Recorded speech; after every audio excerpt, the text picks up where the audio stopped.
Good afternoon, everyone. I'd like to welcome you to today's webinar, Building Better Writers and Readers One Sentence at a Time. My name is Vernon Wilson. I'm the chair of the Upper Division English Department at Horace Mann School in the Bronx, New York.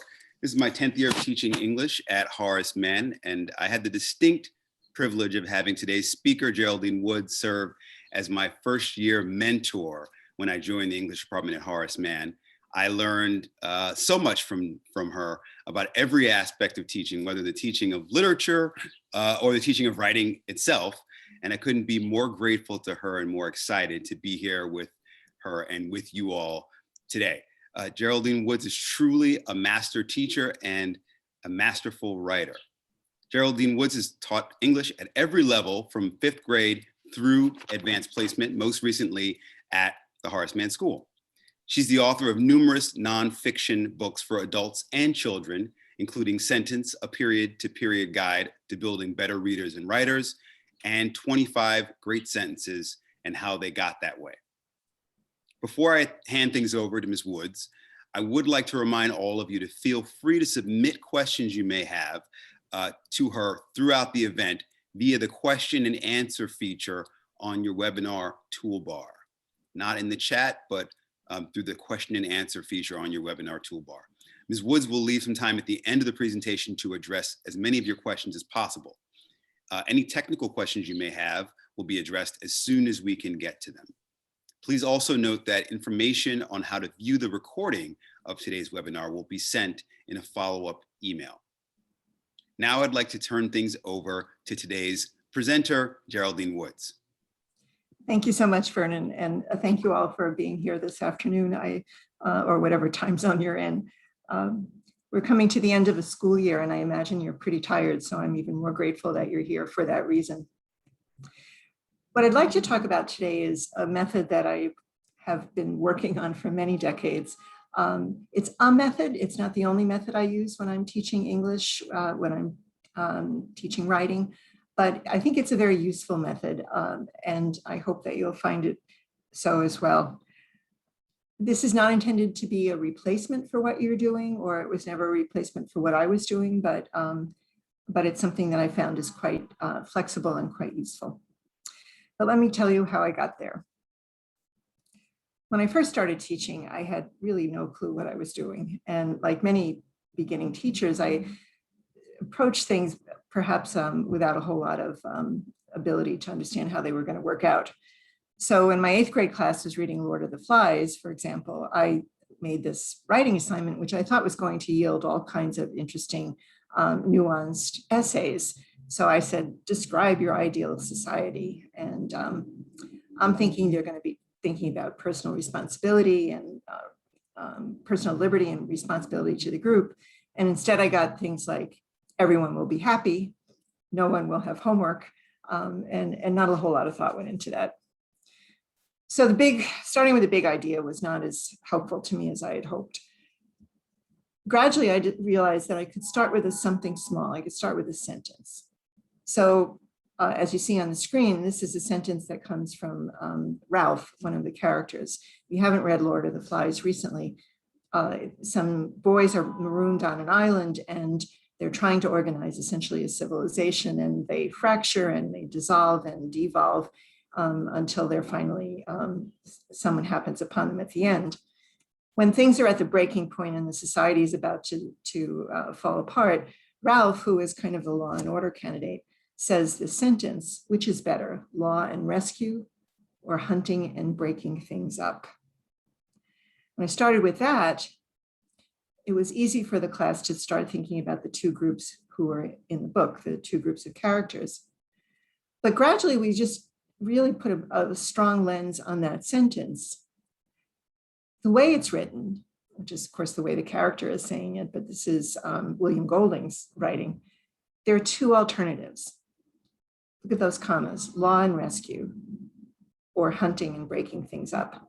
So there's no mixing there. Law and rescue have been put apart, and hunting and breaking things up have been joined together. So when we started looking at this, we realized that it's a setup. It reflects what the characters think, but the structure of the sentence is also giving you an either or. You're not getting a chance to think about maybe there can be hunting and law, there can be rescue, and there might be times when you need to break some clique up or break up some disagreement or argument or whatever. So that was a window into style. This became something that I started to do over and over again. We'd be reading something and I'd zero in on a sentence, and then I'd look at how it's written with the class, and then we would start to think about the techniques that writers are using. And obviously this soon carried over into their writing lessons as well. And it actually carried over into myself, my own writing, because I think like a writer. I've been writing all my life, and I'm looking at something and I'm thinking, well, how did this author influence me? What has been placed in here other than just the raw meaning? How has it been shaped? And so I started to look at style much more closely. And that again led me to sentences, because a sentence is the smallest unit of expression, I think, that differentiates one writer's style from another's. So if I want to look at style and I look at a sentence, I'm seeing, well, how does this writer do it? From a sentence, I can expand if I want. With this Lord of the Flies example, I could expand that to the larger themes of the novel. I could expand into historical events, or unfortunately into current events, when there is a lot of political strife and people are looking at one possible answer or only two choices and not thinking with more nuance. Okay, so why sentences? If you use this method from, again, only when it suits you and not all the time, you're giving the kids a nibble instead of a gulp. You're giving that to yourself too. So let's say you have a student who's a little intimidated. I don't know if I can do this. Well, it's only a sentence. How hard could it be? Therefore, you can take a shot at it. Suppose you don't have a lot of time. Sometimes I would use this as a settler. If I'm coming to class from another class, or I'm running from some other duty, I could throw something up on the board right away and say, okay, let's have some reactions here. Everybody shuts up, they're all sitting down, they're thinking about it, and I don't have to do anything for a minute until they're all quiet and they're gathered. It's very good for times when you have maybe the first morning after vacation, or the last period on a Friday when it's raining, or something like that, when you need something that's just not too difficult to do. And it's very flexible. You can add a few sentences and make it longer. You can even take a whole week and look at one writing technique. It's a good way also to bring in a variety of genres and authors. One thing that I like kids to think about is that language is language. And that language is the sort of the techniques of language, which is really, of course, rhetoric. Those things are always at play, whether you're listening to song lyrics, whether you're listening to an advertisement. I mean, think of the millions of dollars that are spent to shape a message. People are sort of acknowledging that the wording matters. How you say something is almost as important as what you say, because you can sabotage your own message very easily if you don't say it so that it will land on the ears the way you want it to. So you can bring in, if I, for example, show them a sentence from Billie Eilish and one from Jane Austen, where they're using the same technique or something along those lines, then they get to see that commonality, and they get to see that listening to and reading and thinking and writing, all of those things are words are what we have, sentences are what we have, and think about how they're putting them together. So it's a way in for reading, and it certainly serves as a good writing lesson. And it's good for writers, I think, to see how other writers have done something, and then you can decide if you like it or not. When I was teaching a class in poetry writing at Horace Mann, I would start with Bad Poetry Day. Everyone had the Norton Anthology, and I would say, pick the poem that you really hate, and tomorrow you're going to read it and you're going to tell us why you hate it. And what happens there is, in that articulation of why they don't like something, they start to think about style, and then they start to think about their own style. So this is something you can do on the sentence level, and it's, again, a nibble instead of a gulp. Okay. So in essence, what I'm talking about is going from little to big. You wouldn't want to keep them on the sentence level. You certainly wouldn't want to keep them on the level of that when they're reading a larger work, but you can get to the larger work. In writing, you don't want to have them write only sentences. You want them to write stories and essays and scripts and research papers and speeches and everything. So you can build up from that. I think the essence of what I'm talking about is that you need to notice. You need to notice and you need to help them notice. So what am I looking at? Look at the details, see how something is working or not working. Bad poetry day. Then expand from that. If you want, you can expand to the whole work, as I mentioned with Lord of the Flies, or you can expand to other sentences using the same technique, Billie Eilish and Jane Austen, or you can expand to interdisciplinary work, where you look at, for example, what happens when civilizations do break up, as in Lord of the Flies. And then experiment with your own writing, see what happens. Here's how he did this, you try it. All right, to get a little bit more specific, in sentence, period to period guide, my book, I put lesson plans in because I think like a writer, I essentially picked 25 techniques. Some are sound techniques like Onomatopoeia, some are diction techniques, picking a strong verb, structure, things like that. But they're all in separate sections. And there's 2 or 3 lesson plans that go for that particular element of style, and then a whole bunch of other sentences that, if you wish, you could use for that work. So and for every chapter, every section, I introduce the element of style. I give you a couple of possible activities, and then I give you a couple of sentences where the students can read and react. And then, depending if I'm teaching close reading, they can relate style to content, or the sentence content to the full work, or I can expand again to interdisciplinary work, or I can have them write. That's the general plan. So I'm going to show you this in a more specific way. All right, let's say I want to talk about structure. The first thing I would do is show them a sentence, and I would ask them, well, what does it mean? What's where? I would ask them, well, how else could you say this? Okay, a few alternatives. Well, why this way? The why this way is the most productive part of that whole thing, because that's when they have to think about how the message is getting across to them and how the writer is very subtly and sometimes even subconsciously shaping the sentence in order to have a particular impact on the reader. All right, more specifically, here's an example. All right, Yoda. Much to learn, you still have. If I put this sentence on the board after they stop laughing that an English teacher has referenced Star Wars, that I actually do know something, though not very much, about Star Wars, I would say to them, okay, what's a little unusual about this sentence? Okay, then they start talking about the ears and the little voice and of course, the fact that it doesn't sound the way you would usually have a sentence sound. Well, how would you usually say this? You still have much to learn. Okay. Well, why do you think George Lucas changed it? Because he wrote all of Yoda's dialogue, I've found out. Well, then you get all kinds of answers like, he's supposed to sound weird. Well, that's true. I mean, he's, I think, 900 years old, and he's from a different universe. So yes, he should sound weird. And I think that's actually, George Lucas said that's what he wanted to happen. But there's more here. Yoda's a teacher. Yay for us teachers.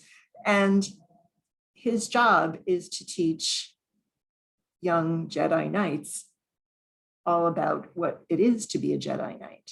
And what it is to be a Jedi Knight is to not put yourself first. Instead, to put the Force and the learning and the unity of of life first. Your own ego, your own needs, that comes later. So the structure of this sentence puts you in an odd place. It puts learning first, and it puts you second. So what George Lucas did with that is he made Yoda sound like an alien, and he also emphasized the learning over the ego. It fits the character. It fits what the character believes in. It fits actually the character's role in the series. All that with just a small change. Now, if I wanted to, I could ask them then to write a sentence with an unusual order. Or I could look at other sentences. So here are a couple. Gishchen, Mona in the Promised Land is a story of a young girl growing up. This sentence refers to the first kiss that a middle schooler has. Okay, well, if you can think back that far, the nose really is a surprise. I mean, this is her first kiss. She doesn't quite know what, how to manage it, how to have it go in a graceful way, which it probably never does. And so the nose is a surprise. And therefore, of course, it's at the end because, and how inconveniently placed is the nose. That's the landing place physically. It's also the surprise, and the inconvenience is coming first. The structure of this sentence really fits the meaning. Tolkien's, in a hole in the ground, there lived a hobbit. All right, if you were saying this in the usual way, it would be a hobbit lived in a hole in the ground, or a hobbit lived there in a hole in the ground. But instead, he's emphasizing location, and he's created this alternate world, and he's inviting you into it. So you walk into this world with him. Little side point that I kind of like, Tolkien said that this sentence came to him, the very first sentence of all the Hobbit books, the first time he thought about it, when he was grading a big stack of essays. So I hope you have the same kind of experience when you're grading essays, that suddenly a multi-million-dollar franchise comes into your head. The last one on the screen is still another way that structure would influence meaning. John Adams, second president, facts are stubborn things, and whatever may be our wishes, our inclinations, or the dictates of our passions, they cannot alter the state of facts. All right, look what he does there. It begins with facts and it ends with facts. That's a boundary. It doesn't matter what you want. It doesn't matter what your inclination is. It doesn't matter how you feel. Facts are facts. So he structures that sentence in a way that you see the boundary, you feel the boundary. And within that are all these things that you have. There's nothing wrong with them, but they can't go beyond the boundary of fact. Live in the real world. So these are some of the things I could do over the course of several days, or I could do in one lesson if I wanted to do a whole period on the order in which words are on the screen, or sorry, on the page or on the screen, depending on where they're writing or reading. What you have established then is that order matters. So once they have that as a sort of primary feeling, then when you're looking at a piece of writing with them as a class and you pull out one sentence, one of the things that they can comment on is how the words appear on the page, in which order. Now, I've spoken about all of this only, I'm going to have a little bit of time towards a few minutes from now when I talk about terminology, but I haven't had to use any grammatical terms here in order to make my point. I've talked only about meaning, only about content. I think you can have these discussions without veering into the world of grammar. And it's a world that I have a lot of respect for, but you don't have to go there if you don't want to. You can, but you don't have to. You can keep them focused on what they're looking at and how it appears to them, how it sounds to them when they learn different things. If you want to do a grammatical lesson, that can be part of it, but it doesn't have to be. All right. So I want to say a little bit more about writing. We obviously want them to write full-length pieces. We don't want kids to stay on the level of a sentence. And we also want them to be able to write a good sentence in standard English. I think they, for better or worse, our society uses properly written English, standard English, as a kind of gatekeeper. So if we want them to be able to have an array of possibilities for their careers, for their academic careers or their working careers, we have to equip them with standard English. However, great writers break the rules. They break the rules with a reason. So I don't want a student to tell me, oh, well, I've changed all the usual rules of English just because I felt like it, unless that person can then explain to me what's going on there. One thing I find really helpful then is to have a kind of switch up occasionally. So you're teaching them subject, verb, complete thought, proper punctuation. Those things are still important.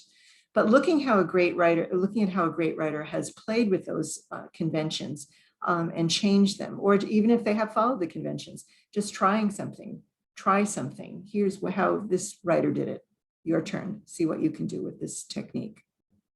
So that's modeling. I find I have better success with modeling if I get very specific about what I want them to try. And in a minute, I'll show you a writing lesson with that in mind. Sometimes too, I'll say to them, take out something you wrote a long time ago, a piece that has already been graded. It's not a bad idea to think about the fact that you can revise something even after you're officially finished with it.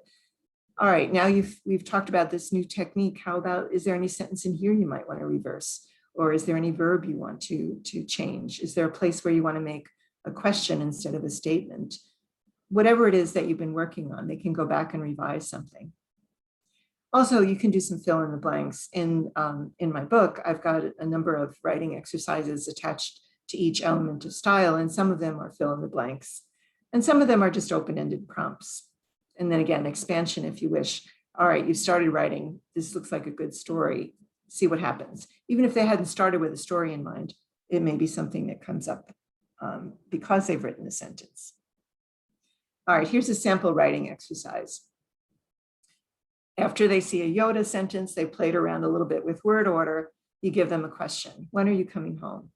All right, what happens when you change the order? You're coming home when? Now I'm going to say pretty firmly here that those are not the same question. They're asking for the same information, but they're not asking in the same way. They just aren't. So, and the kids know that. So then I would say to them, all right, well, give me some context here. Put some words around it so that we can see what those two questions bring to the listener, bring to the reader that is implied but not stated. And then you see the sample answers up there. When are you coming home? She asked as she glanced at her calendar, making a note to see whether her sister would babysit if her business trip overlapped with his. Well, that's pretty neutral. We're just scheduling. You're coming home when? She asked, her pen ready to inscribe the latest example of his thoughtlessness on her calendar. Did he think Mary Poppins was going to float in on an umbrella and take care of the kids? There's challenge and defiance there in the second one. And you know, they're going to know this because all of this is something that has been going on kind of as background noise as they're listening to language in their lives. They can decode this. They don't need a lot of help. They just need to notice it. And that goes back to what I was saying before. You need to notice. Once you notice, you understand. And then either consciously or subconsciously, you start employing those techniques. Here's another sample writing exercise. This one, after they look at Tolkien's sentence, for example. In the book, I have one from Paddington as well, Paddington Bear, where there's this long location and then you get to the important idea, location or path. And here's a sample answer. From the bed, covered with scribbled notes, to the cereal bowl balanced on an open textbook. Through a school bus chant of formulas and definitions to the door in her desk arrived Maria, finally, for the final. All right, all that location, all that path is leading to this final exam. You can see the nerves in this. This pretty much describes me today, by the way, getting ready for this webinar. I'm walking around with scribbled notes and everything and, you know, recalibrating everything. And then here I am, I'm at the final. So the path, the location, you can bring them along. Once they see one, then they can write one. Okay. So if they are expanding, then you can look at interdisciplinary projects, or you can look at other genres or other works by the same author. So if they started, for example, Only Connect. This is actually in Howard's End, but it's also in The Painted Drum. In Forster, it refers to it's also on about 1 million refrigerator magnets and internet memes and things like that, because it's that kind of phrase, you know, you can just see self-help all over it. Forster is using it to talk about the connection between the spiritual world and the sensual world. Erdrich is using it there's a character who's very disconnected from her community, very disconnected from her family. And for both of them, it's a kind of imperative, a command, only connect and things will be better. But it's stripped down. It's the most purified version of that expression that you can get. Gary D. Schmidt, okay for now. The terrified eye that is a sentence that comes from the point of view of the protagonist, who's a very troubled young man who has a very troubled home life. And he's looking at a drawing, an Audubon drawing of the bird, and he sees the terrified eye. And it's a sentence all by itself because that's all this kid sees. This is all this kid experiences in his life at that point in the story. So it's been stripped down. It doesn't even have a verb. There's all these things missing from his life. And there's the only thing he really has is his own terror. All right, look at Constantine Brancusi's sculpture there. That's stripped down as well. If you didn't know the title, you might not know that it's a bird in space, but you would certainly know that it's simple, that there's nothing extraneous there, that you have to bring something to it, which, by the way, is exactly what the protagonist in Schmidt's novel is doing. He's bringing his life to this drawing that he's looking at, because in fact, the bird is not terrified. The eye is just the predator's eye looking for prey. That's all it is.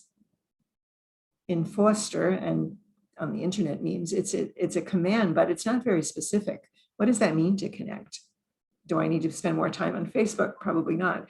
But there's that simplicity, and that's a good discussion then for simplifying something in your writing. You'll lose something, but you'll also gain something.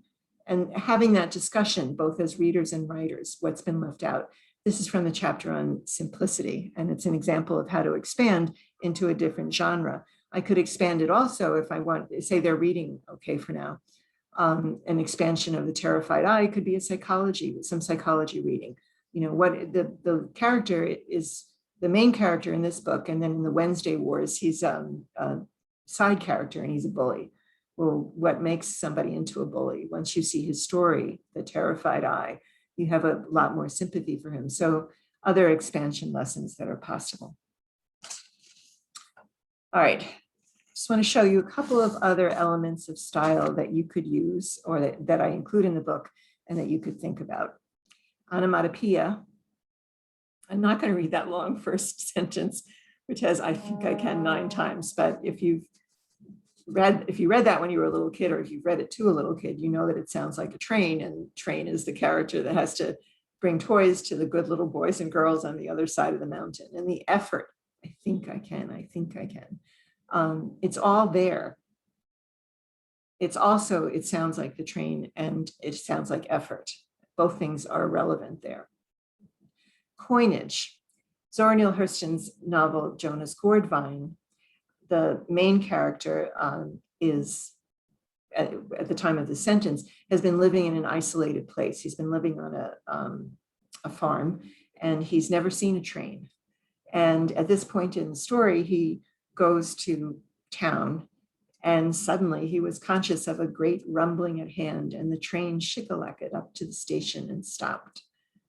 So 2 things are really great about that. First of all, it sounds like a train's iron wheels, shikalacked. And secondly, it's a word that doesn't exist. And for the character, until that moment, trains didn't exist. He had no clue. He had to make a word up. He needed to think it differently because he didn't know what he was looking at. So what Hurston did there is again, we're working almost subconsciously here, but if I'm speaking to the writers in the audience or to the teachers, you want people to look and to think about what's embedded in there. As close readers, we want them to go underneath to see what's implied, as well as the surface meaning. And as writers, we want them to see if they can try that technique themselves. So here's some possible writing exercises if you're doing some sentences where the focus is sound. They can write a sentence describing a sporting event or the school cafeteria. Onomatopoeia, I can just imagine what the school cafeteria would come out to be. Maybe not this year, but most years. Or you could give them a fill in the blank. So when the rain finally stopped, she up the steps and then down the muddy playground slide. All right, here's a possible answer for that second one. When the rain finally stopped, she queeked up the steps and then slurped down the playground slide. To give you a sense of the kid is playing with the sounds and making words up. Both things are in there. That's a possible writing assignment. You can see the possibilities if they've written a story. They can go back and see what they can embed in there. little more on sound. The first, I'm not going to read that out loud. I'll just be quiet for a minute so that you can read it.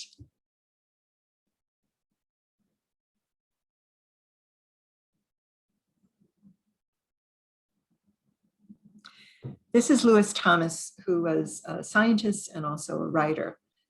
And he's talking about the English language here, or language in general. And I think what's interesting here is that I've underlined all the matching sounds, which means he's made a link between them, which means the things that you want in English, speaking now as an English teacher, clarity, ambiguity, flexibility, all of that is also changeability.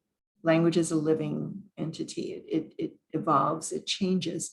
You can't pin it down. All you have to do is listen to teenagers and you know that they're always inventing words. What I think is two things I think are really interesting here. One is that linkage. It's got to have changeability. And the second is the one that slightly breaks the pattern is subtlety. And subtlety is a subtle difference in pattern. I thought that was a little bit neat. The second example on the screen is from The House on Mango Street. If you hear that, keep, keep, keep, trees say when I sleep, they teach. All right, so first of all, it's all very simple words. It's a kid talking, or a kid's point of view. Second, what do they teach? They teach persistence. In the face of difficulties, you persist and you triumph, hopefully, or at least you keep going. So just by a nanosecond, long vowels are longer than short vowels. So all those long E's are already giving a lesson in persistence. It's also kind of a prayer or a chant-like sound, and this is the kind of thing you say to yourself to convince yourself to keep going. Keep, keep, keep, keep on, keeping on, as we said in the 60s. You can also use the sentence method for diction. The first sentence comes from a sports column, Dizzy Dean's Day. Dizzy Dean was a most valuable player level pitcher. And the column is about the championship game and the crucial moment. And, is he going to be able to pull off the win? And he lounged to the pitching mound. I mean, what a great verb. The point of the column is that he's relaxed. So if you show this, even if you haven't read the column, all right, you tell them that somebody's going to the pitching mound. What's his mood? How do you know that? Lounged. I would venture to say that it's impossible to have urgency or panic if you're lounging from one place to another. Or if you have it, you're definitely pushing it under and projecting a persona of someone who doesn't have that.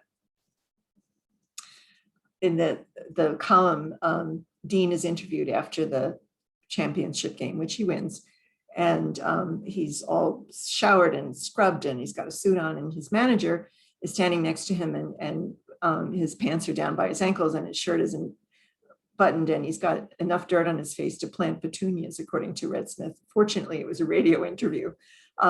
So Red Smith puts these two images together so that you can see, but lounged makes so much sense there. If he just went to the pitching mound, you get nothing. It just moved from here to there. You may as well just say he threw a pitch. This brings in so much more. This is a lesson from one sentence, whether they read the column or not. The middle one, I am lonesome so regular. It's like a job I got to report to every day. All right, a character is being created here. So regular, I gotta. That's the way people really talk. It's not dressed up for something. It's somebody being really honest and just saying things the way people really speak. This is creating a tone for that character. The last one, Potter Stewart was a Supreme Court justice, but this was written in an opinion before he got, just right before actually he got on the Supreme Court. Playing with parts of speech. I call them word shifts because, again, if you don't necessarily have to use grammar terminology, though you can. So swift turns to swiftness, justice turns to just, and not just in the sense of just, fair, and equal, just meaning only. So it's diminished. If you want to get into parts of speech, swift as an adjective is not quite as important in this sentence as swiftness, which is the noun. Justice is more important, and just is the modifier. The circumstances of this case, Mann was arrested, charged, tried, and sentenced to life in prison in a span of 8 hours. Potter Stewart wrote the dissenting opinion saying that it was not, you have a right to a speedy trial. Justice delayed is justice denied is a principle of law, but Potter Stewart is saying here, swift justice demands more than just swiftness. The shift in word part of speech, the word shift, antenoclasis in rhetorical terms, is showing you the shift in meaning. It's giving you something united, but also with a subtle change to make you understand something better. All right, a few thoughts on grammar. I think that we have to teach the conventions, as I mentioned before. There are a couple of reasons. One is sociological. I mean, this is a gatekeeper that we use. We probably shouldn't, but we do. So there's that. But using the conventions of standard English is also a way of having a kind of uninterrupted flow. You're not really noticing very much. It's kind of background noise, and you're following along and you're listening to meaning. And you're not thinking very much about why something is placed in a certain way. Okay. It's kind of the background noise. If you think of your refrigerator hum, or for me in New York City, it would probably be the sirens. It's a kind of unifying thing. I don't really think about it very much. However, if you want to look at great writers and see what they're doing, they're breaking the rules. The terrified eye is not a complete sentence, and yet it's a complete expression of an idea that suits the character and the purpose in the scene. Let me talk for a minute about terminology. I like grammar terminology. I think it's really elegant. I don't think it's particularly needed.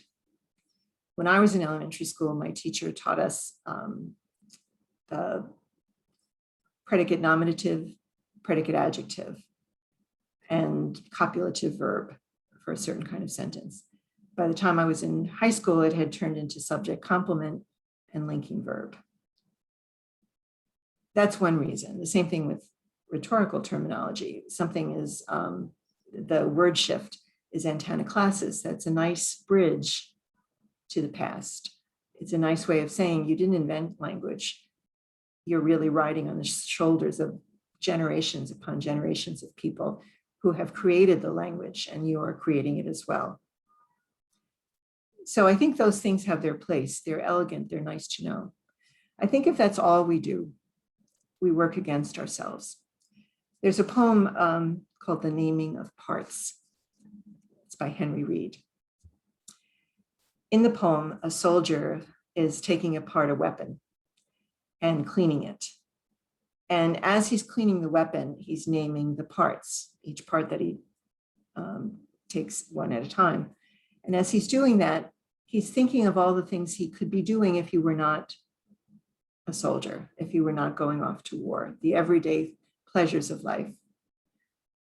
I think The Naming of Parts is a pretty good poem to think about when you start teaching grammar, because if you spend a lot of time, as many of us do, and I did at certain points in my career, just naming parts with the kids, it's a nice intellectual exercise, but it can get boring.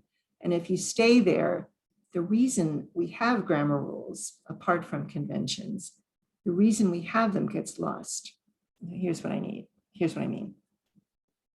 All right, I'm not going to read the Declaration of Independence.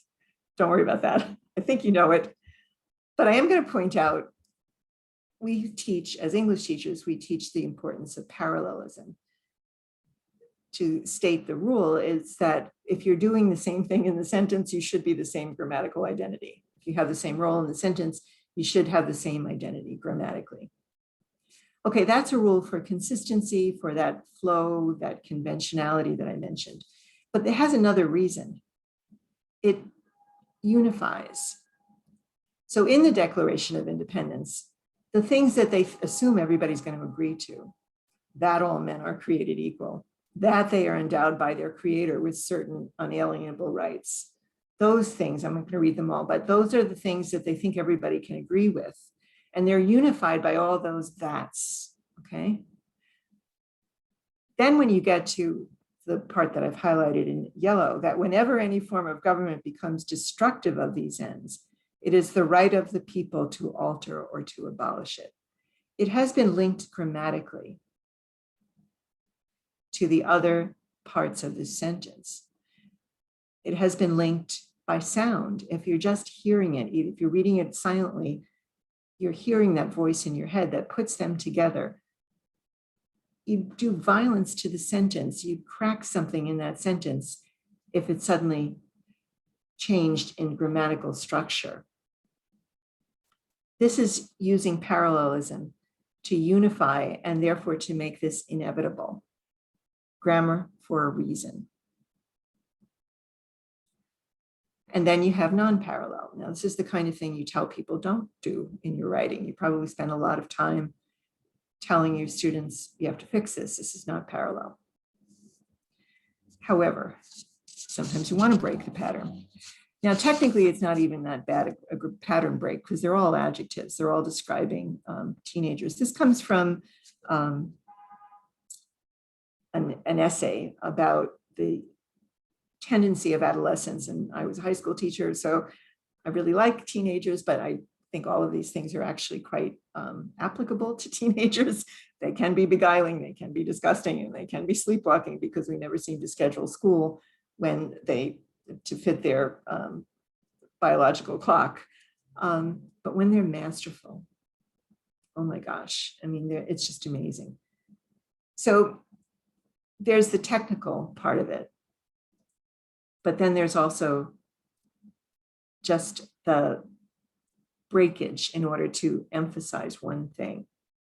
The article, by the way, says that teens take risks because it benefits the species. If you, from the point of view of the species, if you lose a couple of individuals, it doesn't matter. So you want them to take risks because they'll expand into new territory, they'll come up with new ideas, they'll perhaps in olden times, head out to new territory and claim it or whatever they were doing. You need to have the species expand, and you need to have the way we live expand. And if you're going to lose some people because of risky behavior, then you do. So that's what David Dobbs is talking about. But his descriptions, I think, break a grammar rule for a reason. I gave this assignment, sample writing exercise, to a writing class recently. It was actually a writing class of adults, and pandemic over Zoom. And I live in New York City, and they all lived in New York City. So I said, in the city, residents were. This is a good parallelism exercise because you've got a list, and if you've got a list and you break a pattern, you can hear it. And one of the answers from a student, I've had to recreate it because unfortunately I didn't save the chat, but I thought it was just really wonderful. In the city, residents were shopping for holiday presents, dining out with friends, viewing the colorful window displays, and ill.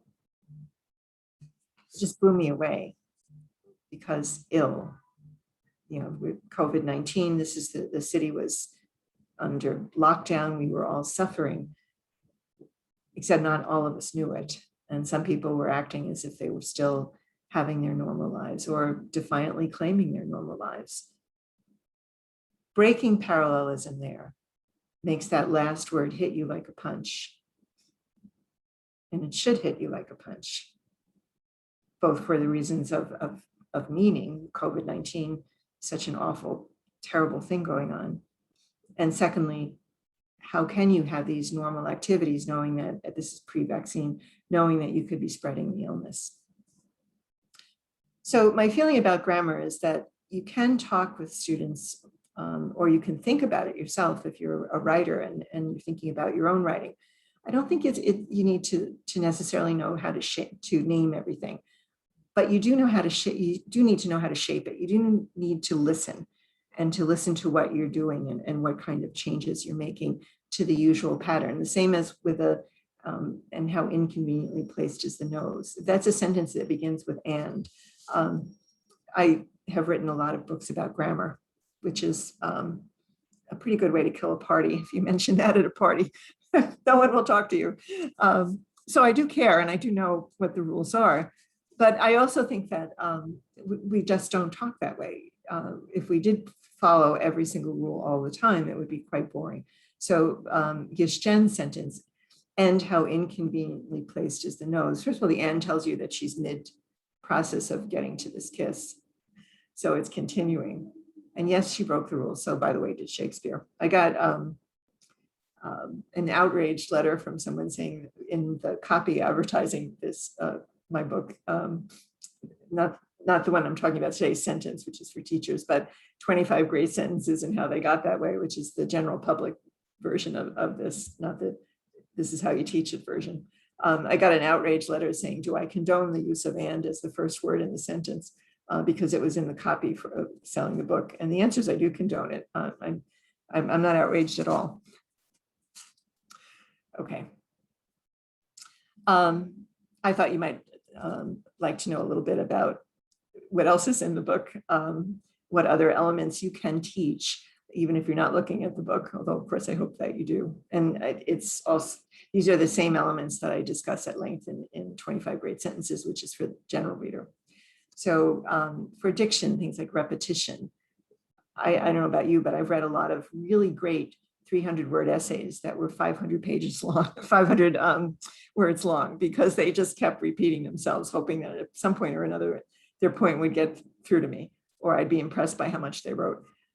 Repetition is really bad, and like same thing with all these other things, and unless you actually want it for a reason. When Kerouac says burn, burn, burn, he's saying that because he wants you to feel that intensity. So repetition is one of the elements. Simplicity, that would be the terrified eye. Excess. There's the most beautiful sentence from Dr. Martin Luther King Jr. when he says basically why we can't wait. When he's writing in a letter from a Birmingham jail, he's writing about all these terrible things that he has endured and his community has endured. And he's saying, you know, when this has happened to you, when this has happened, when this has happened, when this has happened. And it goes on for a whole page. It's like a ski slope. You can't stop. Then you'll understand why we can't wait. He's earned the ending, and the excess is needed because the situation is excessive and extreme. Contradiction. Contrast, Neil Armstrong's famous one small step for man, a man, is static in the broadcast from the moon, and there's still plenty of disagreement whether there's an ought in there or not. One giant leap for mankind. That kind of thing. Figurative language, creative comparisons. Negative statements. She's not young. That's a softening thing. I'm never going to get no whatever. That's an intensifying thing. Time markers, playing around with how you, some of this is verb tense, but not everything. If somebody has a mini skirt and a Mamie Eisenhower hairdo or something like that, those are time markers, how you measure time in a sentence. Tone. Visual presentation. This comes up a lot in poetry, but it doesn't have to be only poetry. Where you put things on the page. If you're tired at the end of the day and you open a novel and because our convention of grammar is that every time you change speakers for dialogue, you start a new paragraph. If you see a lot of short paragraphs, you tend to think, oh, this is approachable, I can do this. So visual presentation matters. Point of view, you can connect with your reader if you're using second person point of view, or you're asking a question instead of just simply stating something as a fact. Okay, one more quick thing. You can download lesson plans. I gave you 3 lesson plans. If you would like to have that as a handout, and I think that it's in the chat as well. Okay, so are there any questions? We do have just a few questions. I'd like to encourage those of you in our listening audience to type some questions in the Q&A function via the Q&A function. We still have a little time for questions. I'll just, the first question for you is, when you select a sentence, is it from a text that students have read in its entirety? Or can it be from an excerpt, or either one? Good question. And the answer is it could be either way, and it depends on what suits your purpose. So if you are, for example, suppose the class is reading Pride and Prejudice, and they've read, chapter 12 for that day. And as you're preparing to have the discussion, you might select a sentence there. In sentence period to period guide in the book, I have an appendix that lists all the sentences in the book. There are, I think, about 400 sentences. And I group them by genre, by element of style, by age.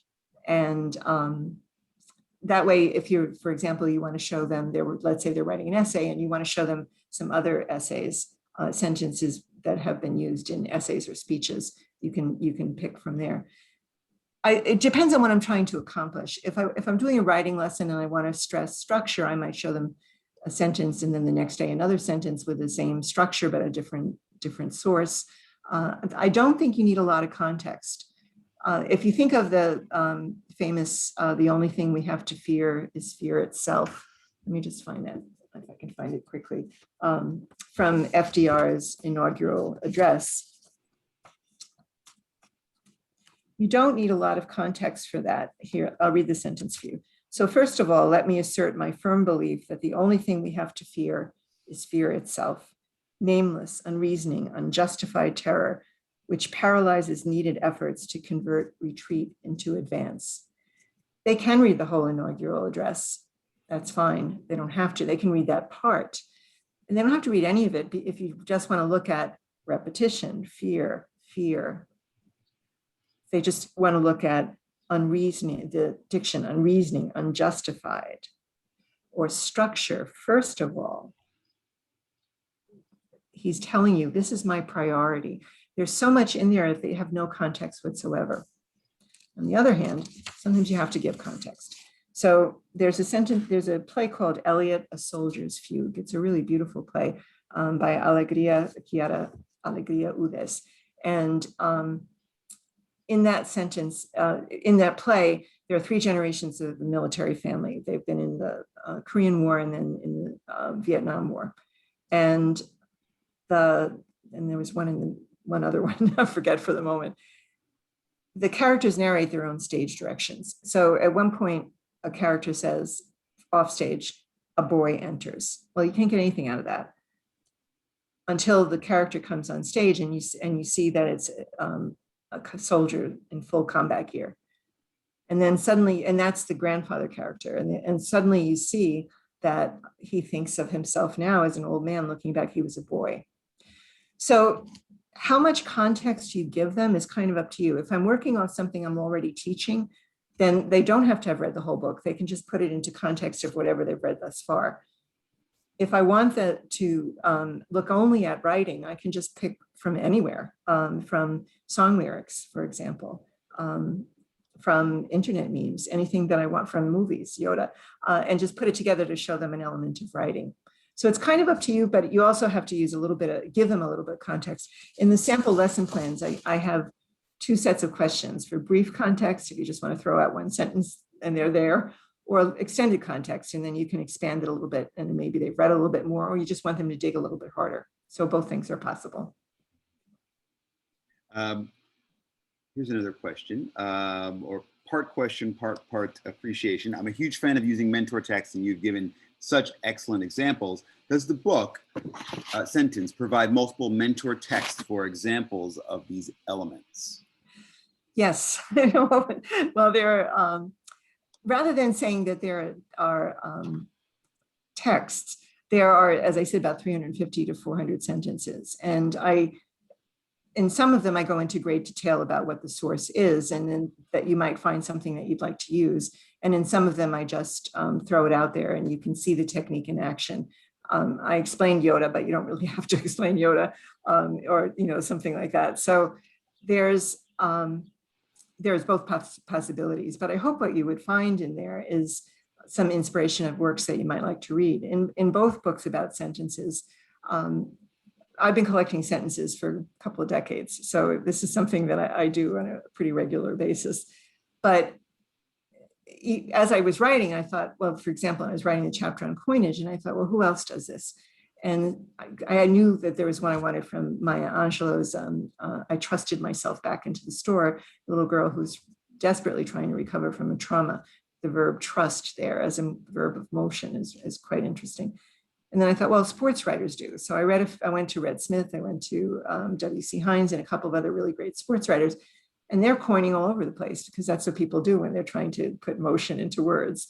So I hope you'll find some things that that intrigue you. But even if you want to work from whatever your class is already reading, I think you're going to, once you start looking for a technique, it's everywhere. It's just noticing it. The minute you notice it, you're going to find it in the text that you're reading, most likely, I would say. A bit of a follow-up question or a similar question. Does your guide include mentor sentences for upper elementary students? Yeah, I think, yes. I would say that I consciously started working around 5th grade level and up. And I tried really hard to include things that are from all different levels. So there is Shakespeare, for example, but there's also some, well, there's literally a children's book. I think I can. I think that, and I've used this technique with adults. I just taught a class on Sunday over Zoom that to adults in a writing workshop. I've used it as I've personally, the youngest grade I've taught is 5th grade. So I kind of set my benchmark there, 5th grade and up. And there's an appendix listing all of the sentences. And then there are marked off are the ones that are for younger students or students who are learning the language.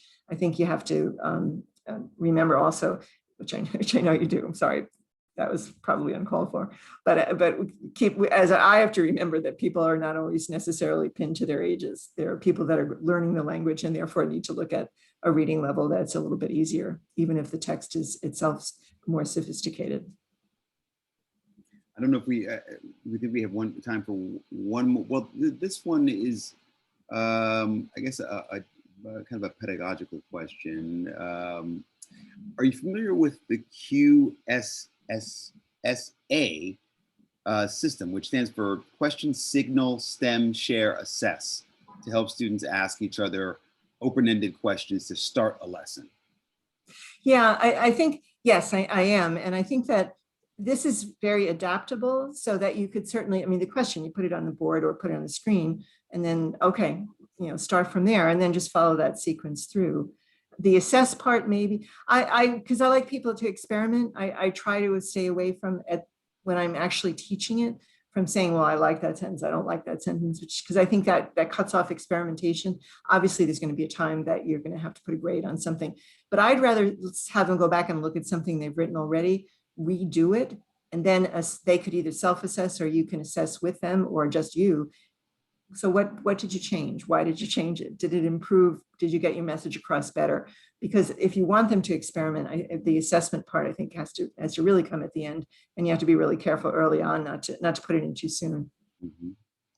We actually do have another question that just arrived in the queue here. When teaching with sentences, how do you determine when students, quote unquote, get it or have mastered what you're teaching? Well, I think if, there's a class discussion of in terms of close reading, so I would determine how text-based their opinions are. We all have kids who are just going to throw out all kinds of ideas. And then I'm always saying, well, where is that in the text?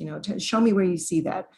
How do you know that character has that feeling? Or how do you know that that's what's going on? So it's very text-based, and that would tell me if they're grasping what the author is doing. If it's writing-based, then again, they're experimenting. And so I'm not going to say you have to use word shifts in 10 classes. I'm not going to say that, but I am going to say, why don't you try it? And then I'm going to say to the kid, do you like that? Did that work for you? Did you get that across? And then you could workshop it if you want as well. Or you could say, okay, here I see what you're doing. Explain to me why you did it over here, because I'm not sure you got it. Pretty much the same way we do any sort of writing. I think those are all the questions we have, all the questions I see. All right, I think we've used up our time as well. I'd like, on behalf of, on my own behalf, and I'm going to be presumptuous and it's on behalf of our listeners, to give a huge thank you to our speaker, Geraldine Woods. Thank you so much. Before we conclude the webinar, I'd like to give a reminder that a recording from today's webinar will be available very soon. Please look out for a follow-up email with information on how to view the recording. Thank you again to all of you for attending today's webinar. We hope you have a wonderful evening. Thank you so much, Vernon, and thank you all for being here with me. You've done really tough work this year. I hope things get easier for you as time goes on, and I wish you well. Thank you. Thank you all.